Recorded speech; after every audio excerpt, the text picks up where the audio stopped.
മറ്റു വാർത്തകളിലേക്ക് പോകുമ്പോൾ ബംഗാളിൽ നിന്നുള്ള സമഗ്രമായ തെരഞ്ഞെടുപ്പ് വാർത്തകളിലേക്കും മറ്റു വിശേഷങ്ങളിലേക്കും നമുക്ക് പോകണം. ബംഗാളിലെ ഇപ്പോൾ ഏറ്റവും പ്രധാനപ്പെട്ട കാര്യമെന്ന് പറയുന്നത് അവിടുത്തെ ഗവർണറായ ആനന്ദ ബോസിനെതിരെ ഉയർന്നിരിക്കുന്ന ലൈംഗിക പീഡന പരാതി തന്നെയാണ്. അതിന്റെ തുടർച്ചയായിട്ട് വിചിത്രമായ നടപടികൾ ബംഗാൾ രാജ്ഭവൻ ഏർപ്പെടുത്തിയിരിക്കുന്നു എന്നതാണ് മറ്റൊരു പ്രധാനപ്പെട്ട കാര്യം. കാരണം പോലീസ് അന്വേഷണവുമായി പോലീസ് അതിന്റെ നടപടികളുമായി മുന്നോട്ട് പോകുമ്പോൾ രാജ്ഭവനിലേക്ക് പോലീസിന് പ്രവേശനം വിലക്കിക്കൊണ്ട് ഗവർണറുടെ ഉത്തരവ് വന്നിരിക്കുന്നു എന്നതാണ് ഏറെ പ്രധാനപ്പെട്ട കാര്യം. അതെങ്ങനെ ശരിയാകും എന്നതും വളരെ പ്രധാനപ്പെട്ട വിഷയമാണ്. കാരണം ഈ പറയുന്ന എല്ലാ അന്വേഷണങ്ങൾക്കും മുകളിലാണോ, നാട്ടിലെ എല്ലാ നീതിന്യായ സംവിധാനങ്ങൾക്കും മുകളിലാണോ ഗവർണർ എന്ന വളരെ പ്രധാനപ്പെട്ട ചോദ്യമുണ്ട്. ഗവർണർ പദവിയിൽ ഇരുന്നു കൊണ്ട് അങ്ങനെ നിയമവ്യവസ്ഥയ്ക്കും മുകളിൽ നിന്ന് എന്തും ചെയ്യാൻ കഴിയുന്ന ഒരു സാഹചര്യമാണോ ഈ രാജ്യത്തുള്ളത് എന്നതും വളരെ പ്രധാനപ്പെട്ട വിഷയമാണ്. അപ്പോൾ ബംഗാൾ ഗവർണർ ആനന്ദ ബോസിനെതിരെ ഉയർന്ന ലൈംഗിക പീഡന പരാതി അന്വേഷിക്കുന്നതിന്റെ ഭാഗമായി രാജ്ഭവനിലെ CCTV ദൃശ്യങ്ങൾ ഉടൻ കൈമാറണമെന്നാവശ്യപ്പെട്ട് ബംഗാൾ പോലീസ് രാജ്ഭവന് കത്ത് നൽകിയിട്ടുണ്ട്. അതേസമയം പോലീസിനെ രാജ്ഭവനിൽ പ്രവേശിപ്പിക്കരുതെന്ന് നിർദ്ദേശിച്ച് ഗവർണർ അസാധാരണ ഉത്തരവ് പുറപ്പെടുവിക്കുകയും ചെയ്തിട്ടുണ്ട്. ബംഗാളിൽ നിന്ന് K. രാജേന്ദ്രൻ നമ്മളോടൊപ്പം ചേരുകയാണ് ഈ വാർത്തയുടെ സമഗ്രമായ വിവരങ്ങളുമായി. ഇത് മാത്രമല്ല, ബംഗാളിലെ തെരഞ്ഞെടുപ്പ് സാഹചര്യങ്ങൾ നമുക്ക് അറിയേണ്ടതുണ്ട്. Rajendran, good morning.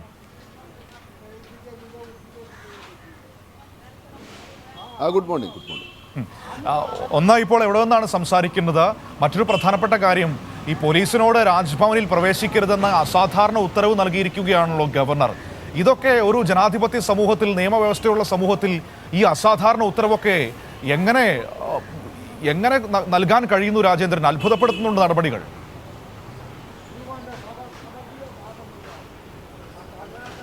മനു, ഞാനിപ്പോൾ കൊൽക്കത്ത നഗരത്തിലെ തെക്കൻ കൽക്കത്തയിൽ നിന്നാണ് സംസാരിക്കുന്നത്. ഇവിടുത്തെയും ചൂടേറിയൊരു വിഷയം ഇപ്പോൾ രാജ്ഭവൻ തന്നെയാണ്. ഈ നിയമപ്രകാരം ഗവർണർക്കെതിരെ നേരിട്ട് ക്രിമിനൽ നിയമ നടപടികൾ കൈക്കൊള്ളാൻ സാധിക്കില്ല. അതേസമയം ഗവർണർക്കെതിരായി ഒരു പോലീസ് പരാതി ലഭിച്ചു കഴിഞ്ഞാൽ, ഒരു ക്രിമിനൽ കുറ്റം ചെയ്തു എന്ന് ചൂണ്ടിക്കാണിച്ചുകൊണ്ട് ഒരു പരാതി ലഭിച്ചു കഴിഞ്ഞാൽ പോലീസിന് ആ വിഷയത്തിൽ പ്രാഥമികമായ അന്വേഷണം നടത്താം. അന്വേഷണത്തിന് ശേഷം പോലീസ് ആ അന്വേഷണ റിപ്പോർട്ട് സംസ്ഥാന സർക്കാരിന് കൈമാറും. സംസ്ഥാന സർക്കാർ ആ അന്വേഷണ റിപ്പോർട്ട് രാഷ്ട്രപതിക്ക് കൈമാറും. ഈ റിപ്പോർട്ടിൻ്റെ അടിസ്ഥാനത്തിൽ രാഷ്ട്രപതിക്ക് രണ്ട് രീതിയിൽ ചെയ്യാം. ഒന്നുകിൽ അത് പൂർണ്ണമായിട്ടും തള്ളിക്കളയാം, അല്ലെങ്കിൽ ആ റിപ്പോർട്ടിൻ്റെ അടിസ്ഥാനത്തിൽ രാഷ്ട്രപതിക്ക് ഗവർണറോട് രാജി ആവശ്യപ്പെടാം. ഭരണഘടനയുടെ 361 വകുപ്പ് പ്രകാരം നേരിട്ട് ഗവർണർക്കെതിരെ ക്രിമിനൽ നടപടി പാടില്ല. പക്ഷേ ഇതാണ് അതിനുള്ളൊരു മാർഗം. രാഷ്ട്രപതിക്ക് ഇതിൻ്റെ പ്രാഥമിക അന്വേഷണ റിപ്പോർട്ടിലെ കാര്യങ്ങളും അതുപോലെ സംസ്ഥാന സർക്കാരിൻ്റെ നിർദ്ദേശങ്ങളെല്ലാം പരിഗണിച്ചുകൊണ്ട് ഗവർണറോട് രാജി ആവശ്യപ്പെടാൻ. രാജി ആവശ്യപ്പെട്ട ശേഷം ഗവർണർക്കെതിരായി, അപ്പോൾ ഗവർണർ ആയിരിക്കില്ല, അപ്പോൾ ഗവർണർ എന്ന ഒരു പദവി ഉണ്ടാവില്ല, പക്ഷേ അദ്ദേഹത്തിനെതിരായി ക്രിമിനൽ നടപടികൾ ആരംഭിക്കാം. ഇതാണ് ഇതിൻ്റെ ഒരു നിയമവശം.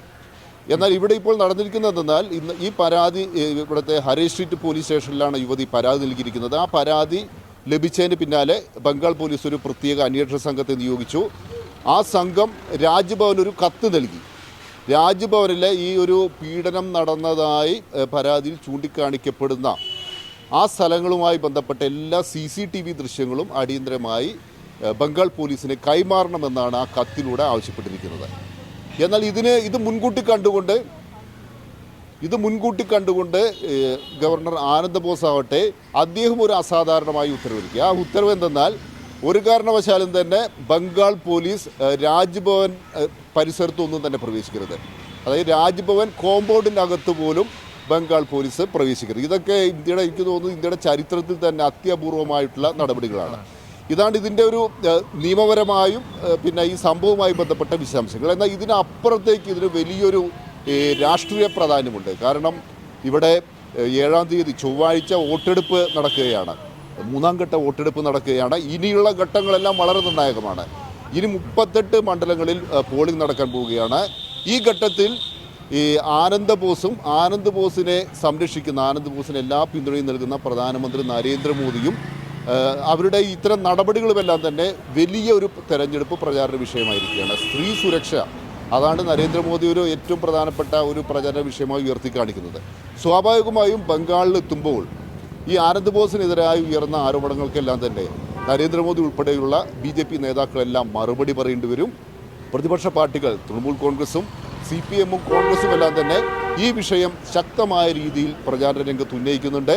BJP നേതാക്കളാവട്ടെ, അവർ നേരത്തെ സന്ദേശ് കാലി വിഷയമെല്ലാം ഉയർത്തി കാണിച്ചുകൊണ്ട് തൃണമൂൽ സർക്കാരിനെതിരെ ആഞ്ഞടിക്കുകയായിരുന്നു. എന്നാൽ കഴിഞ്ഞ ദിവസം കണ്ടെന്നാൽ ബി ജെ പി നേതാക്കളെല്ലാം വളരെ പ്രതിരോധത്തിലാണ്. ഈ ബംഗാളിലെ ബി ജെ പി നേതാക്കൾക്ക് ഈ ആനന്ദ് ബോസിനോട് വലിയ താല്പര്യമില്ല. കാരണം അദ്ദേഹം ഇവിടെ വന്ന് ഇവിടുത്തെ ഏറ്റവും വലിയ ബി ജെ പി നേതാവായി ആനന്ദ് ബോസ് മാറുന്നു. അതാണ് അവരുടെ പരാതി. ഇവിടെയുള്ള സംസ്ഥാന നേതാക്കളെക്കാൾ വലിയൊരു ബി ജെ പി നേതാവായി ഈ ഗവർണർ കസേരയിൽ ഇരുന്നു കൊണ്ട് ആനന്ദ് ബോസ് മാറുന്നു. അതുകൊണ്ട് തന്നെ ഇവിടുത്തെ പ്രാദേശിക ബി ജെ പി നേതാക്കൾക്കൊന്നും ആനന്ദ് ബോസിനോട് യാതൊരു താല്പര്യവുമില്ല. പക്ഷേ അദ്ദേഹം ഒരു നരേന്ദ്രമോദിയുടെ വിശ്വസനാണ്, നരേന്ദ്രമോദിയുടെ ഒരു നോമിനിയാണ്. അതുകൊണ്ട് തന്നെ ഇവർക്കൊന്നും പറയാൻ പറ്റില്ല. പക്ഷേ അവരെല്ലാം തന്നെ അവരുമായെല്ലാം തന്നെ ബി ജെ പി നേതാക്കളുമെല്ലാം തന്നെ സംസാരിക്കുമ്പോൾ അവർ ചൂണ്ടിക്കാണിക്കുന്നതെന്നാൽ ഈ ഇപ്പോൾ ഉയർന്നു വന്ന ഈ ഒരു വിഷയം അത് ബി ജെ പിയെ സംബന്ധിച്ച് വലിയ തലവേദനയാവും. ഇവർക്ക് ഇതിനെല്ലാം തന്നെ മറുപടി പറയേണ്ടി വരും. ഇവർ പ്രതിരോധത്തിലായി. ബി ജെ പി ഇപ്പോൾ അക്ഷരാർത്ഥത്തിൽ പ്രതിരോധത്തിലായിരിക്കുകയാണ്.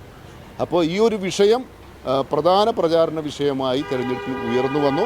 അത് ബി ജെ പിക്ക് തിരിച്ചടിയാവും.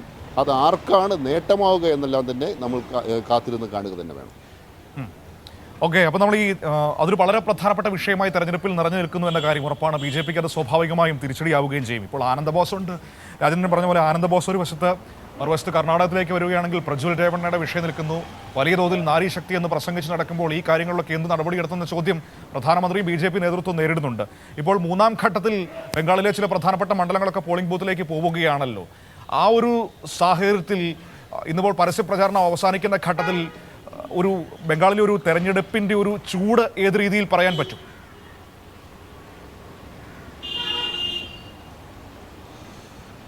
മൂന്നാം ഘട്ടത്തിൽ 4 മണ്ഡലങ്ങളിലേക്കാണ് തിരഞ്ഞെടുപ്പ് നടക്കുന്നത്. എന്നാൽ മൂന്നാം ഘട്ടത്തിൽ നമ്മൾ ഇതേവരെ ആ പ്രദേശത്തെല്ലാം തന്നെ കഴിഞ്ഞ ദിവസങ്ങളിൽ പോയിരുന്നു. അവിടുത്തെ ജനങ്ങളുമായി സംസാരിച്ചു, നേതാക്കളുമായി സംസാരിച്ചു. അതിൽ നിന്നും മനസ്സിലാവുന്നത് ആ മേഖലയിൽ ഇത്തവണ ഇടതുപക്ഷ പാർട്ടികളും കോൺഗ്രസും വലിയ മുന്നേറ്റം ഉണ്ടാക്കുമെന്നതാണ്. ശക്തമായ ത്രികോണ മത്സരമാണ് നടക്കുന്നത്. അവിടെ ഇടതുപക്ഷ പാർട്ടികളുടെ ഒരു മുന്നേറ്റം നമുക്ക് കാണാൻ സാധിക്കുന്നുണ്ട്. അതുപോലെ കോൺഗ്രസും ഇടതുപക്ഷ പാർട്ടികളും അവിടെ പരസ്പര ധാരണയോടെയാണ് മത്സരിക്കുന്നത്. ഇരു കൂട്ടർക്കും തന്നെ പ്രയോജനം ലഭിക്കും. ആകെയുള്ള ഒരു 4 സീറ്റിലെ ഒരു 3 സീറ്റെങ്കിലും ഇവർ ഈ ഒരു ഇടതുപക്ഷ പാർട്ടികളും കോൺഗ്രസും തമ്മിലുള്ള ആ ഒരു സഖ്യം നേടാനുള്ള എല്ലാ സാധ്യതയുമുണ്ട്. അവിടെ തൃണമൂൽ കോൺഗ്രസിന് തിരിച്ചടി ഉണ്ടാവും, ബി ജെ പിക്കും തിരിച്ചടി ഉണ്ടാവും. ബി ജെ പിയെ സംബന്ധിച്ചിടത്തോളം ഇതേവരെ കഴിഞ്ഞ ഘട്ടങ്ങളെല്ലാം തന്നെ 1ഉം 2ഉം ഘട്ടങ്ങളിൽ അവർക്ക് സീറ്റുകൾ കുറയുമെന്നാണ് വിലയിരുത്തൽ.